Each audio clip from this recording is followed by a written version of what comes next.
चंद्र जो टुकड़ो लगे थे तो जाने तो मोला जाने तो मोला वाह वाह अज तो ठाउगिड़ी पे लगे सब कुछ समझा थी पर कुछ भी हासिल कोन थींदई। अरे छद हाणे किरो तके तोके वडो फायदो मिलंदो फायदो।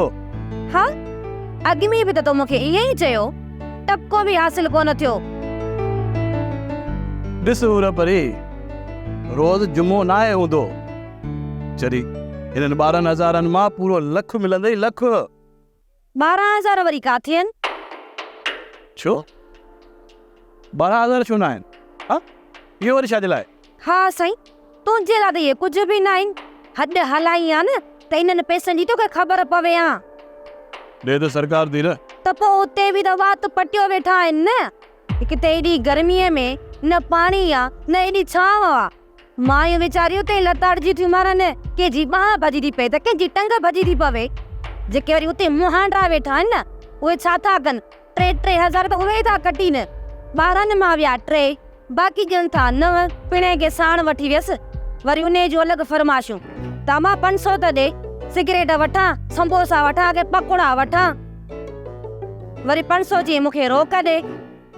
हिकु त तेल महांगो थी वियो आहे किराया महांगा थी विया आहिनि। 500 मुंहिंजा उते बि विया 9,000 मां 1,500 त विया बाक़ी घणा बचा बाक़ी 7,500।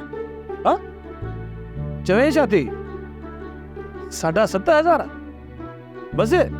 हा 7,500 ऐं मूं सोचियो आहे त हिननि 7,500 मां वॾी पेटी वठंदसि। वाह उर वाह 7,500 मां पेटी एॾी महांगाई लॻी पई आहे। अरे 20-25,000 खां घटि पेटी कोन थी मिले। 7,500 न 7,000 जी पेटी वठंदमि ऐं 500 मां पाण वटि रखंदसि। मां हिननि 7,000 मां भला जे पेटी न वरितमि न त कपिड़ा ई गंदी त वठंदसि न। हाणे मां तोखे कीअं सम्झायां 7,000 में ये कपड़ा काॾो मिलंदई? अरे कुझु बि न मिलंदई। मां तोखे शहर वठी असली वॾा शरारा वठी ॾींदुमि ऐं ये खुड़ियुनि वारा सेंडर बि। इहो त तूं मूंखे सदाईं ॿुधाईंदो आहीं चवंदो आहीं पर कंदो त कोन आहीं। मूंखे नूर मिठे जो कसम आहे। हाणे जेकी बि मां तोसां ॻाल्हि कई आहे न असली सच्ची ॻाल्हि कई आहे। ये पैसा कढ त सही। बस हाणे बस मूंखे ख़बर आहे तूं मुड़ंदे कॾहिं बि कोन। जेसी ताईं तूं पैसा न वठी न त मुंहिंजी जान कोन छॾींदे। तूं ॾेई थी पैसा न वाह वाह मुंहिंजी राणी नहीं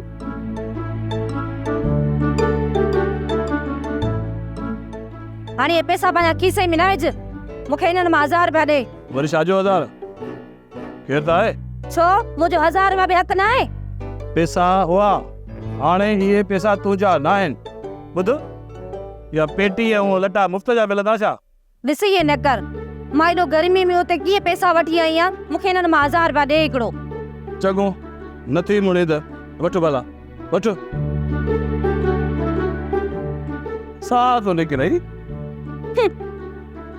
धिका खाऊं असां गर्मीअ में उते असां परेशान थियूं। पैसा खणी हिते जा घर पहुच त मुड़सनि जो अध ई अखियूं पयूं आहिनि। घणा मिलिया अथई इहे तौर ते कर। बस सरकार बसां माइन जे नाले ते पैसा करे असांजे लाइ ॾचो करे छॾियो। हिननि मर्दनि जे नाले ते कंदा हिननि खे ख़बर पिया त धिका खाईंदा त पैसा सवला था मिलनि ॼण। सब्सक्राइब कयो असांजो official YouTube channel Singh TV HD drama ऐं वधीक अपडेट लाइ बेल आइकन खे क्लिक करियो।